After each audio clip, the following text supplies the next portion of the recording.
My friends and colleagues, today I rise with a full heart and an overwhelming sense of gratitude. It's been the honor of my life to represent my great state of West Virginia in this great country of ours. 14 years ago, I walked in this building not knowing what to expect. I had just left the best public service job of my life as the governor of my great state of West Virginia. Everything I knew about the Senate I had heard and listened and learned from Robert C. Byrd. Though I was stepping into his seat, I knew I could never, ever fill his shoes. But I truly believed that I could continue to bring our common sense West Virginia values to Washington and do even more for our great state and our country. I really believe that in my heart. Throughout my life as a public servant, I have seen the power of good people coming together to solve tough problems. Sometimes we thought it was impossible. We did it. Now, as my time here comes to an end, I want you to know that my belief in the potential of this institution and each and every one of you that represent it remains as strong as ever. And I've said this, I believe in you probably more than you believe in yourself at times. You don't come into politics looking for fame or fortune, or at least you shouldn't. You come in because you believe you can make a difference in helping your neighbor, your community, and the country that's given you so very much. I was not elected to take a side.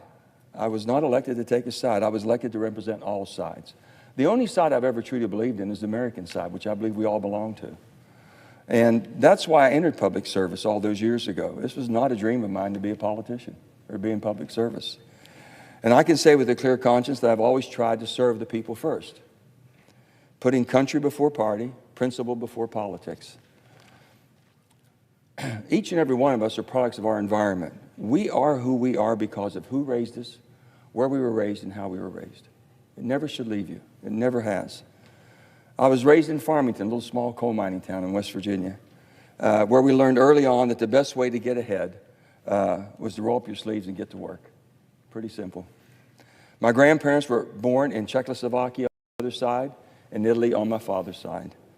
And they all came to the country in search of this American dream they heard about. They were thrown into survival mode early on, and they wanted a better life for themselves, but most importantly for the generations to follow. They all taught me the value of a good education combined with hard work and the importance of helping others. Always be conscious of your surroundings and the people around you.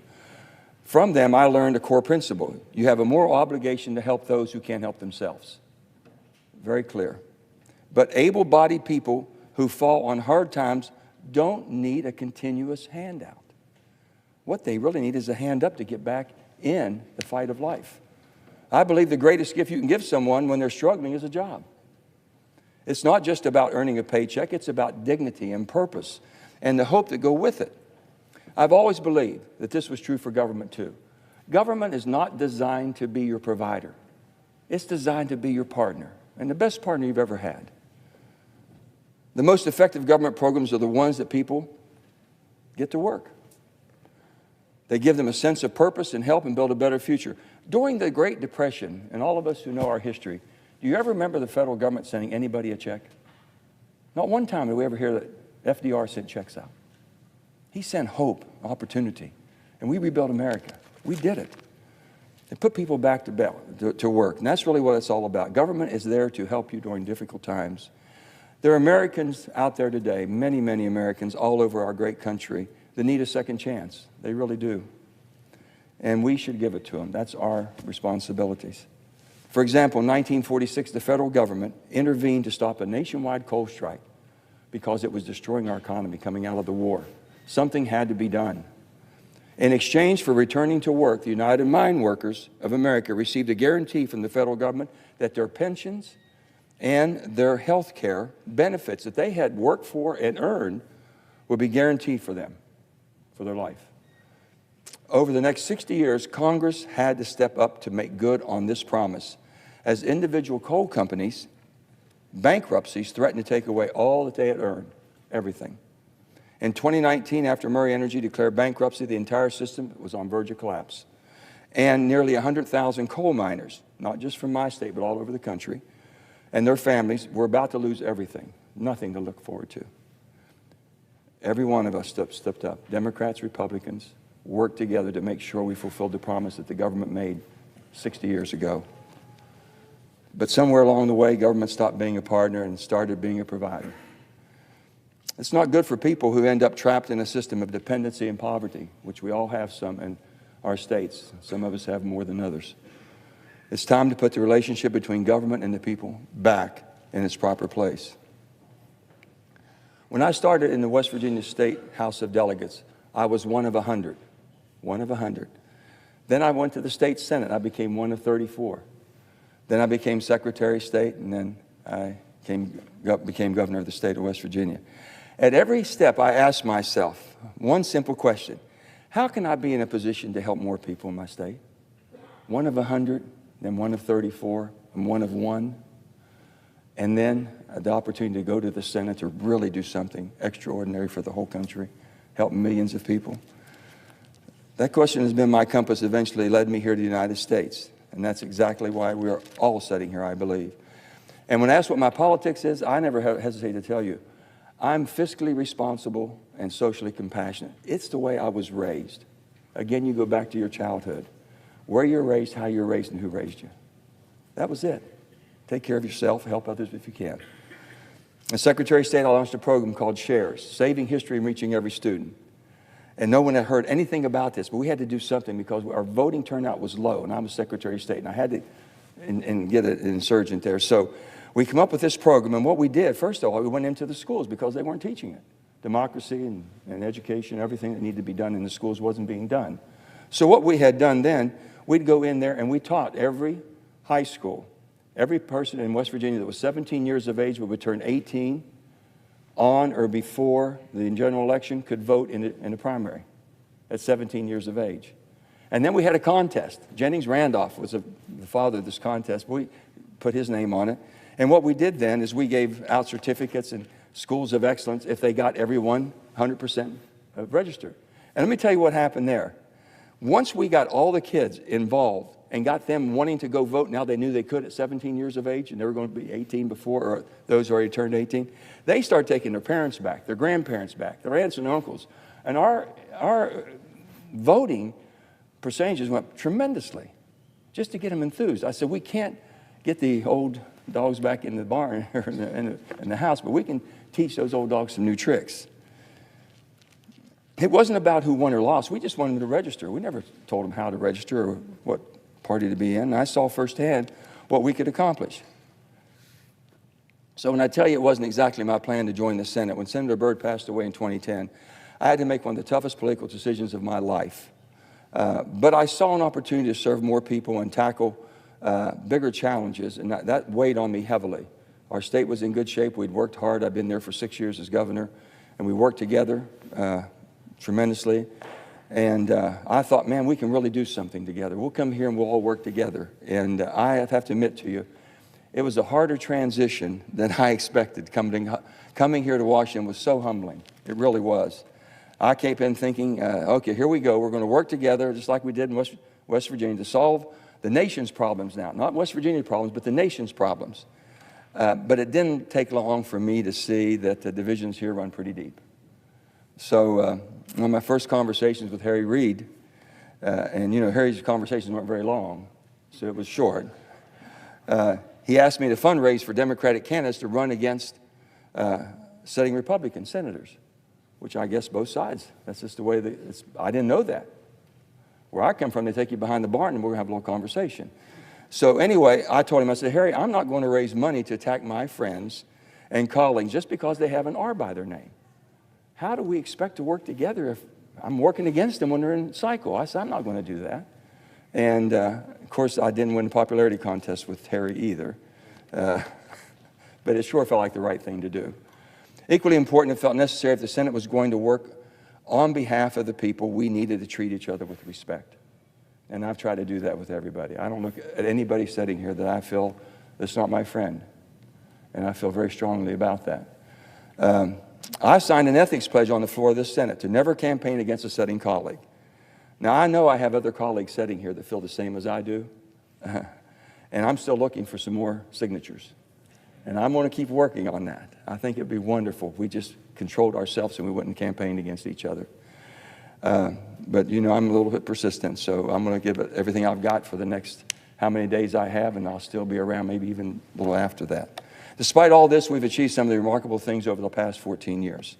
We set a new standard for wild and wonderful West Virginia. My colleague, Senator Capito, and I worked on so many things together, and I appreciate her very much. The New River Gorge became a national park, and we just agreed to acquire 2,700 acres at the Blackwater Canyon, which is the most beautiful venue. We've been trying for 20 years to make this happen, and it's finally coming to fruition. And this is going to be, the whole country can enjoy something that you just can't believe how pretty it is. So we're anxious to share West Virginia with everybody. We maintain West Virginia's status as an energy powerhouse. The Mountain Valley Pipeline is flowing. Companies like Nucor, Berkshire Hathaway, and Form Energy have brought new facilities to West Virginia and thousands of new clean energy jobs. Success in West Virginia is part of a larger American story of energy innovation and independence. We've always been a powerhouse in energy, whether it be coal, natural gas. Now we have wind and solar and battery storage and everything in between. In 2023, America produced more energy than ever. I want you to hear this. In 2023, we lead the world in energy production. 38,000 cubic feet of natural gas was produced. 4.7 billion barrels of crude oil, which is a record. 11 billion cubic feet daily of LNG. 238 million megawatt hours of solar, and a record 6.4 gigawatts of new batteries installed on the grid. Nowhere in the world has that happened but here, because of all of us. You can't eliminate your way to a cleaner environment. You've heard me say this so much. You can't eliminate, just quit using something. You've got to innovate through technology. That's why we funded the development of the regional hydrogen hubs and made sure one of them would be in Appalachian region. It needed to be there because that's where the powerhouse is. As I've always said, and this is one time when California and West Virginia agreed on the same thing. They were both in hydrogen hubs, and it worked out well. As I've always said, a pothole doesn't care if you're a Republican or a Democrat. It's going to bust your tire. And we needed to do something about infrastructure. We really did. By focusing on investing in roads and bridges and airports, pipelines and broadband, and the bipartisan infrastructure law, which we all should be extremely proud of, we not only created jobs, but we strengthened the very economic foundation of this nation. We had deferred maintenance for over 30 years and done nothing about it. But we got to do the job that needed to be done, and we did it together. In West Virginia, we secured over $1.2 billion in broadband to make every resident have access to internet by the end of this decade. And we have some tough terrain to work in, and they're going to get it, thanks to so many of you all sitting right there. We also secured funding to finish Corridor H. It's only been on the books since 1964. We think we're going to get it done. We've been working a long time at this. With the CHIPS and Science Act, the United States is bringing semiconductor supply chains back home. We're creating good-paying jobs, supporting American innovation, manufacturing, and advancing our national security. West Virginia, like so many states, is one of the most patriotic states in the nation. We're home to many veterans and service members today. To honor our veterans, like each one of you, we fought to expand veterans' access to health care and prevented the closure of VA facilities in West Virginia. Every day we worked to improve the lives of West Virginians. Together we protected health insurance for people with pre-existing conditions. We brought down health care costs, including $35 for insulin, and for seniors, and established a multifaceted strategy to combat opiate epidemic. That is one thing that we have to conquer and that we have to cure. It's just unbelievable what it's done to our country and each one of your states. And lastly, since day one in the United States Senate, I have worked to protect, and I want to repeat this, I have worked, and I believe with every bone in my body and every fiber in me and every ounce of blood that I have, to preserve the bipartisan foundation of this Senate. And that's the 60-vote threshold of the filibuster. I believe with that, with everything in me. I do. Each of these victories required senators to come together from both sides to find solutions. These were bills that just made common sense. And when each side could take a little step to find common ground, powerful things happen. But with the successes, I've seen more than my share of missed opportunities. Legislation that was overwhelmingly supported by the American public, bills that would have significantly improved the lives of millions of Americans, immigration reform, background checks for guns, balancing the budget. Too many opportunities to fix what's broken in America that has slipped right through our fingers. Not because of any disagreements we might have had or substantive disagreements. These opportunities were missed because of the politics that got in the way of doing our job. It stopped us from doing it. I'm not saying that dealing with politics is easy. It's not, and it's messy at times. I've had my share of tough votes. And at times I felt like the whole Senate was united in being upset with me. So maybe we were able to bring you together. I don't know. I tried. Anytime I was confronted with a tough decision, I know you've heard me say this, I relied on where I came from, how I was raised, and who raised me. And I would just tell them, I can't explain this back home. It doesn't make sense. I can't vote for it. I'm just sorry. Please don't be upset. It's who I am. And you all have been tolerant at times. If it didn't make sense, as I said, I couldn't vote it. The stark reality is that we face some serious challenges today. In one of my first hearings in the Armed Services Committee, I asked former Admiral Mike Mullen, the chairman of the Joint Chiefs of Staff, I said, what's the greatest threat facing our country? Now, I'd been a governor, and I'd not been in armed services. I just got there, and I think I see my senators shaking their head. They were there with me. We asked that question. I was chomping at the bit. What's he going to tell me? He never hesitated, never missed a minute. He said, our national debt, which is more threatening than any other country's military might, will take us down first. The national debt will take us down, as it is most developed nations in the world. And that went through me like, I don't know, like just wildfire. So let me just tell you, today our national debt's $36 trillion. And I know there's senators here that feel the same as I do. That breaks down to $104,000 for every man, woman, and child in America. This is not sustainable. Not sustainable. This is something you all have to cure. And I know you will. It's terrifying to think by the end of this fiscal year, the U.S. will spend more on paying debt, interest on our debt, than we will to defend our country or help Americans everywhere. More on the debt than anything else. Our current immigration system is broken. Our southern border is a disaster. It's plain and simple. We must secure our border and support legal immigration. You can't do one without the other. You've got to be able to move forward. American leadership means standing with our allies and standing up against authoritarianism. We must continue to support both Israel and Ukraine as they fight to protect democratic values. We have 4 countries of major concern we talk about, and I think we're all in agreement. China, Russia, Iran, and North Korea. All of which are basically challenging the international rules-based order, and they simply do not share our values. No matter what we do or what we say, and no matter what we try to entice with them, it's not going to happen. They don't share our values. And lastly, inflation is driving our high cost of living, and it has to be addressed. We can't kick this can down the road any longer. But there's nothing we can't solve if we just start working together. You may not know this, but one of my favorite memories from this place didn't happen in the Senate chamber. It really happened on the boat. A lot of things happened on the boat. Anyway, I had invited, like I've done a lot, senators down. We had senators coming down one day, and they were walking down, and Tom Harkin, very progressive senator from Iowa, good friend, he was there, and he said, Joe, it's the first time I've ever been on the Potomac River. Been here for 30 years, never been on it. I said, good, Tom, come on, sit down, have a little beverage, and we'll get things going here. And about that time, he saw Ted Cruz walking down the ramp to get on the boat. He said, Joe, I don't think I can do this. I said, what? He said, I just don't think we can be on the same boat together. I said, come on, Tom, give it a shot.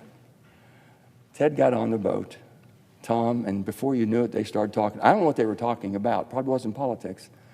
But by the end of that day, the next day, they started working on some amendments together and doing legislation. And that's just the power of sitting down and listening and getting to know each other. And we don't do that much here.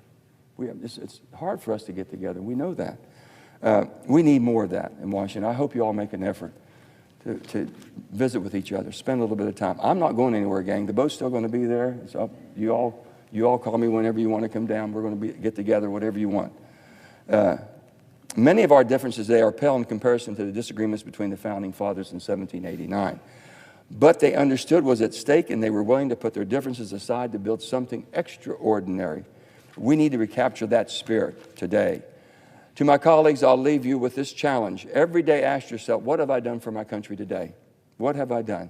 Not for your party, not for your donors, but for your country. After all, that's why we're here.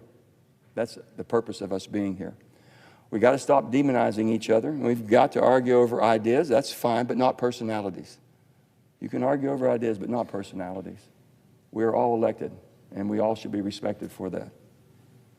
George Washington warned us about the dangers of the political parties dividing our country over 200 years ago, and we're living in the world he feared today. The easiest vote to take here is no. We all know that. You can retire pretty handsomely here if you just vote no on everything, because you know why? There's never going to be a perfect bill. You can always find something wrong. You don't have to explain no. You don't. Because half the country is mad at everything anyway. So you can get by with a no vote, but if you want to get something done, that's not the purpose of being here. Find another job. This is the vote where you got to take tough votes and let's get things done. The political process has taught us Americans want to be for something. They want to be for something. Something that captures the hearts and captures the minds of people, that give them something to live for. It's not enough to just run against something or someone. Be for something. As I look around the chamber and I think back on the good times and bad times, I want you to know I still believe in this system. I really do. I believe in the purpose of what we have and basically the challenges we have before us. I believe in an institution of democracy and the need to cherish it. We have created something pretty special here in America, and no one ever thought it could be done, especially for 240 years. And we still can do great things. We can have a military that instills peace through strength while also having compassion. We can have financial stability and prosperity while still helping Americans and people around the world in need. We can do all that. You hear people talk about the American dream like it's some kind of a myth, like it's gone. We don't have it anymore. But I want to tell you this. I'm standing here, and as many of you are here, because of that American dream. You don't hear people chasing the China dream or the Russian dream. I've never heard anyone say, well, what do you think about that China dream or that Russian dream? That's because the American dream is unique. There's nothing like it. Think about it. Look around. There's nothing like what we've got. It's about freedom and opportunity and the belief that if you work hard, you play by the rules, you can build a good life, and it's only the dream that allows you to control your own destiny. The only dream that you can control. Thomas Jefferson once said, I like the dreams of the future better than the history of the past. Think about that. I like the dreams of the future better than the history of the past. I believe in our future. I believe in the American people. And I believe that when we come together, great things are going to happen. We're better because we put around us all these wonderful people, these staff, as I look around. None of us could do it without them. I don't need to tell any of you how we feel about our staff. I have staff that's currently with me, and I have staff that have moved on, and I can only say thank you. I love you. And with that, they're the backbones. They do all the hard work, and they know that. And I try to say thank you as much as I can. I'm not good at it as much as I should be, but I think they know in my heart how I feel about each and every one of them. I hope so. I'm also here with the most important assets in my life is my wife, Gail, up there, and my family. I have my children. I have my grandchildren. I have my brothers and sisters. I have my brother-in-laws and sister-in-laws. I have everybody here. I just appreciate and love you all so much. And really, without our family and the support of our family, we couldn't do it. They put up with so much. I always wonder why my Uncle Jimmy, Uncle Jimmy was really a character, why he was so missing at so many of the functions we had at holidays. He was always out politicking somewhere. They had to have him here or there. And I says, my goodness, we're more important than that. And then I found myself 35 years old getting into the same thing. I condemned him for not being around. It's a calling. It really is. So to my wife and to all of you, I want to say thank you. Love you, honey, and love all of you all. And I love all my staff and all of you all. I know you're going to do great things. And any of you all are looking for good staff, there's some good people sitting around here that you're going to maybe want to talk to. So as I told you, the boat's still going to be docked here. Anytime you want to have a gathering, please call. I'll be there. We'll put it on for you. We'll have a good time. We'll have the dancing and the music and all the... And Chuck said something, some nice comments on the floor today, but he left out one thing. Every time we've been on the boat, one thing we've done at the end of it, remember? From Lee Greenwood, proud to be an American. We all hug each other in a circle. That's what it's all about. That's more what the country needs right now. It needs more of us together, listening to each other, respecting each other, working together. So, I would like to say this. God has blessed me and blessed you with the opportunity to do something for a lot of people. They're counting on us. And I think the challenges before you are going to be more daunting than ever before.